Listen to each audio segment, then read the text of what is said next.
It is good to be back. Let's go. Just moved. Finally got my own spot, and that's why it took so long to get on here.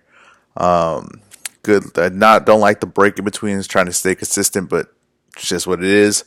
But I'm back now. There's plenty to talk about, and I think I want to start off with Conor McGregor, which was a performance that happened a few weeks ago. I understand, but I still didn't get my opinion out on what happened. And what I thought happened was what I think I assumed was going to happen was he was going to blow out Don Cerrone. Now, did I think he was going to blow him out that quickly? No, I didn't. And he looked extremely impressive.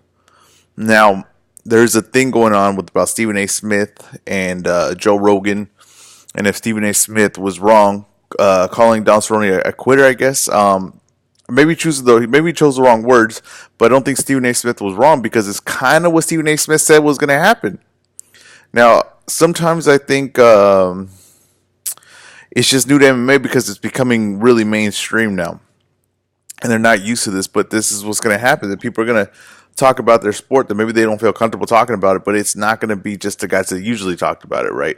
And you had Joe Rogan and Josh Thompson talking about it. And when they were talking about it, they were saying that he shouldn't be doing it, and guys like Josh Thompson should be doing it. And I'm sorry, Josh Thompson, but you're not going to ever get that job anymore. This is too big, and you're not a star when it comes to commentating, okay? And maybe you're good. I don't know. I haven't really listened to you commentate, but Stephen A. Smith's a star. Now, should he be calling play-by-plays for fight? No, but being opinionated about the fight is another thing. And sometimes you don't need just experts being opinionated about fights. Sometimes you just need someone from an outside perspective that is, it happens in every sport. I mean, Stephen A. Smith calls football, he doesn't run routes or anything like that. He calls basketball. Now, you can say he's an expert in sport. People that watch the sport all the time can be experts at it without doing it, okay? There's trainers that train the sport that never even fought it, right? So you can't just say because you never fought it that you can't talk about it, because that's not the case, okay? So Joe Rogan's never fought. He fought kickboxing. He never fought MMA though. So he did jiu-jitsu. I'm sure he has. I'm not saying down in Joe Rogan's what he knows. Joe Rogan knows a lot about MMA, but I'm just saying that you can't just say because you've never done it that you can't talk about it, because that's not the way it works. Okay, that's not the way it works. Dana White runs the whole thing. He's never done it.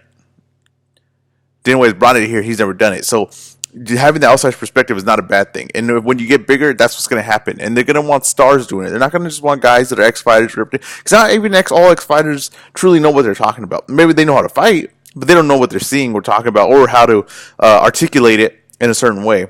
Right? And what Stephen A. Smith said was going to happen, happened. So should he have called him a quitter or a bum or whatever? No, I don't think so. Have some respect for Cerrone because he did win in there. He tried.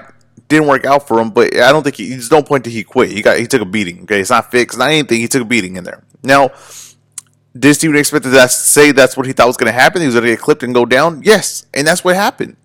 So for them to say he doesn't know what he's talking about, he was kind of right on what he said. And now Nate Diaz came out and said Nate Diaz is always going to go against Conor and them, but he said, hey, look what happened. What he said happened, right? The fight was over before it started, and it was.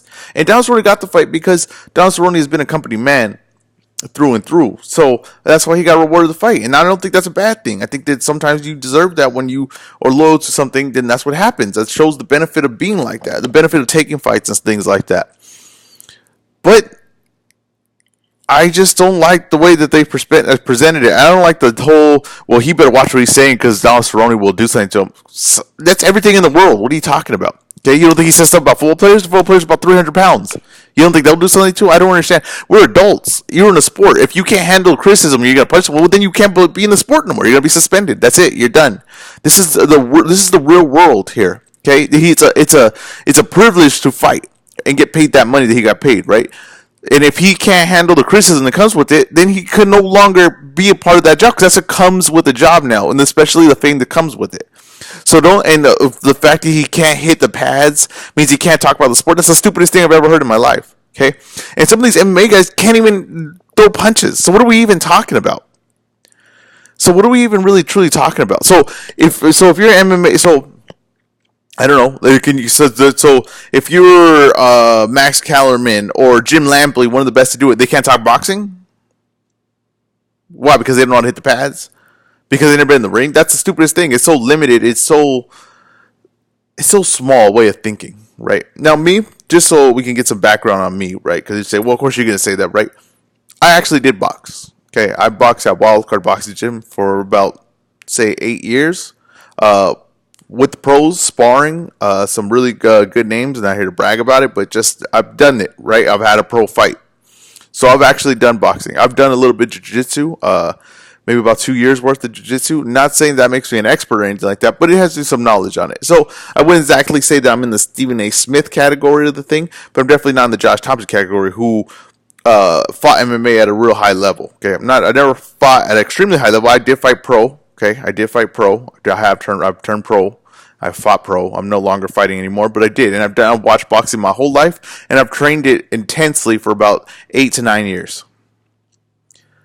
So I'm not so you don't say like, well, of course you're gonna say that about Stephen A. Smith because that's how I feel. I don't feel that way. I mean, there's things where I think people say stuff and I'm like, well, he doesn't really know what he's talking about because he's never really been in there. Sometimes you can feel that way. That's okay to feel that way. Now, I wouldn't say that doesn't mean that this person's gonna be wrong or whatever. That doesn't mean that they're gonna be wrong all the time about sport because they're not. Because sometimes the outside perspective is a good perspective to have, and the whole Joe Rogan and them where they're they can't disrespect any fighter, and they had you believe that Don Cerrone is going to be tough in that fight, and they were wrong, and now no one's really correcting them and saying, well, wait, you were wrong because you never said that. You said Don Cerrone had a chance in this fight, and he didn't. He got blown out. And I knew that. I thought that. I didn't think Don Cerrone deserved this fight if we were talking about actually fighting achievements currently. He lost his last two. So I didn't think he belonged in there, and I thought that's what would happen. Conor McGregor would blow him out. And he did. And that's what happened. And I don't think Stephen A. Smith is... I don't think getting rid of Stephen A. Smith is a good thing for the UFC. And I know that's why Dana White's not coming out and saying that. And Dana White's the most vocal guy in the world. You don't think he'd be out there saying, like, we can't have Stephen A. Smith up here no more? No, because Stephen A. Smith's famous. And if he talks, people listen. And he has a big following. So, of course, the UFC wants him there. This is where the money comes to the sport. The sport, the MMA's been like this for a while. Where it's like, they've had, like, this little friendly community. But the sport's outgrowing that. And this is usually how people get away from the sport is because they're going to get mad because outsiders are going to come in now and they're going to be honest, more honest than they were before, right? Or you're saying that Don Cerrone's, one of the tougher guys in that weight division, and he truly isn't. Okay, and it was really, and Dana White knew what he was doing. It was a setup fight for Conor to get a bigger fight later. Okay, so that's all it was. We knew that going in, and that's what it played out to. And Conor looked amazing. Now we want to see Conor fight all these guys. It did his purpose. Don Cerrone got paid. Everything's good. Now the guy criticized him. Okay, maybe I'm against don't call fighter a bum. He went in there. He risked himself in there. Calling him a quitter. I don't think he quit. So I mean that's the wrong word. But everything else was correct. Going on from that, where does Conor McGregor go from here? I believe Khabib or Masvidal. I don't think you go anywhere else with him. Khabib or Masvidal. You can only do big fights with him now. There's no waste his time anymore. Okay, you got him this fight to start him back in. Now it's time to go after the big fish, and it's time to get the big fights we want to see. And Khabib, if Ferguson beats Khabib, then Ferguson. Then he fights Ferguson. And I think that Conor McGregor is going to end up winning the lightweight title. I think he's going to get it back. And if he fights Masvidal, the only thing I'm worried about is size. I think he's more skilled than Masvidal, but Masvidal is a very skilled fighter, very good fighter. But I think Conor McGregor just could do more. He's more precise. His movement angles are way better, but he's smaller. So that's the problem with him fighting Usman, and then he just might be too small. And maybe we should wait on that. Let him fight lightweights, or win the lightweight title. And if he wins the lightweight title, then he can go after welterweights. That way, that we see what happens there. You're interrupting it. They're trying to interrupt it with boxing and all those things. And I want to see what he does in MMA. I don't want to see what he does in boxing. I don't think he could do much in boxing. But if he's going to do it in boxing, then fully commit to boxing, not part, because I'm not really seeing anything. I'm just getting robbed of what he truly should be doing. And that same goes for like Terrence Crawford coming into boxing. Coming into MMA. Why? Why would I want to see that? I want to see Terrence Crawford fight at what he's the best at. He's the best at. I think he could be the best at boxing. Let's see that. Let's see him fight Earl Spence and all that. Clamor for that fight, not for MMA fight. I don't really have any interest in that anymore. It just doesn't. I want to see what people are the best at. And when they lose, I don't want it to be like, well, at least you tried. No, we're wasting fights here, wasting energy. It's just wasting months, years. I don't want to do that no more. Let's go. Let's fight the best guys. Now, for Carissa Shields, it's okay because she's dominated women's boxing. There's no one left for her to fight. Now she can go take that chance. But Conor McGregor still has stuff to prove. Terrence Crawford still has stuff to prove. Go prove it. Then when you get to that level, then you can go and try to do whatever. It doesn't matter. You're solidified.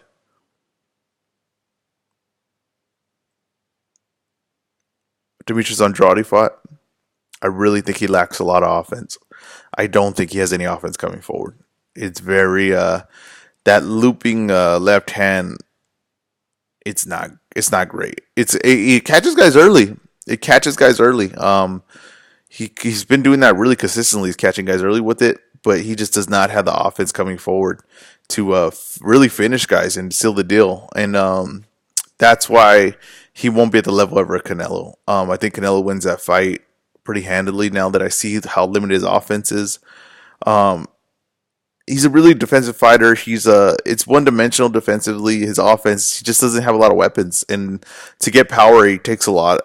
He has to throw that weird looping left hand. It's so limited offensively to me that I could never put him at an elite level to where I could seriously consider him a threat to beating Canelo. I just couldn't do that. Golovkin would be maybe interesting because Golovkin's older now and he's more beatable. But I think, I don't know what they do with him. They could get Charlo out. I think it's a really interesting fight.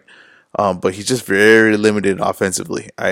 He would have to be, like elite defensively to be a threat to these guys. And I don't know if he's very good defensively. I don't know if he's elite defensively. So to me, I was thinking like, man, he's gonna give these guys trouble. The more I'm seeing him, the less I'm thinking that with Canelo, because Canelo's probably the best in the world right now in boxing. And I just think that you got to be elite, almost at everything to beat him. And Andrade's not elite offensively. He's just not. He's just limited in what he does. Another thing that happened was the Jake Paul fight, the Jake Paul Gib, and I thought Gib was going to give him a little bit of trouble, but the one thing I did think was the size was very drastically different, and that Gib was basically puffed up. Gib could probably get down to like 180, 175, maybe 170 pounds. He's not a big guy at all. He's 5'8", and Jake Paul's actually about like 190 pounds, 200 pounds. So that size advantage was insane. So as soon as he saw it, they're YouTube fighters. Gib didn't look great. His legs were too squared underneath him. He was unbalanced. He was just too small, unbalanced, and just stiff. He's not really he's not athletic fighter wise. You know what I mean? He's just stiff. He's a fighter. I really liked Gib. I really liked the way he talks. I really liked the way serious he took it, and I think Jake Paul took it really seriously too. And I respect that. I truly do. I think that if the performances are like that, though, when the performances are one-sided like that, it kind of loses its luster on that YouTube thing. The Jake Paul Logan Paul's KSI one, that was competitive, and it was interesting. But with that one-sided one like that, you kind of don't need to see it. I'd rather see it just elite fighters, and I'd rather see an elite fighter blow out someone coming up than that.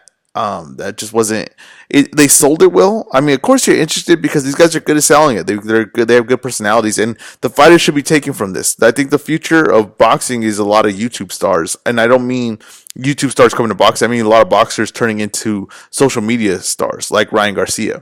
The actual fighters, but really putting their personality out there, because it's the only sport that could truly do it like that. That's not really limited. MMA you could do it too, but boxing especially, because there's no limitations of what you can do, and there's no one really enforcing what you can do. So, like Ryan Garcia is going to be a huge star. I think we all know that, and his talent is going to allow it. So you don't have the talent, then it's not going to happen. But if you do have the talent with the personality and the looks and whatever you bring to the table, and you put it out there on social media, I think that's the boxing is going to be huge blow up in the next few years, because people are going to follow these people, and then they're going to watch their fights. And that's what this KSI and them showing is that, look at these guys really want to watch these guys fight. These kids really want to see them fight. They're really curious about it. That's because they're selling it so much, but they know the personality, they know everything leading up to it, and they just want to know what plays out. This guy, Jake Paul, isn't that great personality? Honestly, he's kind of like he just puts himself out there. He's just out there a lot, and that's what these boxers have to learn from. Is that this dude's just out there a lot. You have to be talking to the camera. You have to be filming yourself. You got to be filming your trainings and stuff like that because that's how you build fans now, and that's what it's going to take. It's not just on the promoters anymore. It's on you. You got to build yourself. Ryan Garcia did that, and that's why he's like one of the hugest stars in boxing right now. And this is probably going to be a really huge year for him. And next year, and by the next year, he'll probably be the biggest star in boxing. But as YouTubers, I think it's an example of what the fighters should be doing. But I think as the YouTubers boxing, you probably have Jake Paul, KSI. They're saying Antonio Brown. I don't think Antonio Brown is going to happen, to be honest with you. That dude does not look right in the mind. From the interviews, I seen him on ESPN. He just doesn't look right. I just don't think they should really get involved with that one. But that would be big if they fought him and Logan Paul. But I just think I think it's coming to an end. I think that one was like a co-main event on a really small card, like on a Thursday. I don't think they're selling the way they thought they were gonna sell. That Logan Paul and KSI was just striking while the iron was hot. But this is good for the fighters to see that you could build your name like this and get a following. And boxers, you know what I mean? They're always in shape. They're always working out. You got to have a pretty eccentric personality to be a boxer, to me, honestly, because it's just such a strange career path to have. So I think that'll be really interesting if they're filming themselves and talking and stuff like that. And that's what you got to put yourself out there. You got to start learning the social media, and you got to start learning how to work it and how to put it out there, and make it look organized, and make it look like everything you're doing is intentional. But I think that's the future. The thing. I'm trying to think of anything else I want to talk about. We got Tyson Fury coming up in Wilder. That's coming up soon. I'll be breaking that one down. I have my thoughts on that. I think Fury's all over the place right now, and I think the Wilder's on a mission. So it looks to me like I'm leaning towards Wilder, but I gotta look it up. I have to look at it, break down some tape, and get back to you guys on that one. But hey, it's good to be back. I'm gonna keep it consistent week to week. Try to get 2 a week, and this has been the weigh-in. Thank you.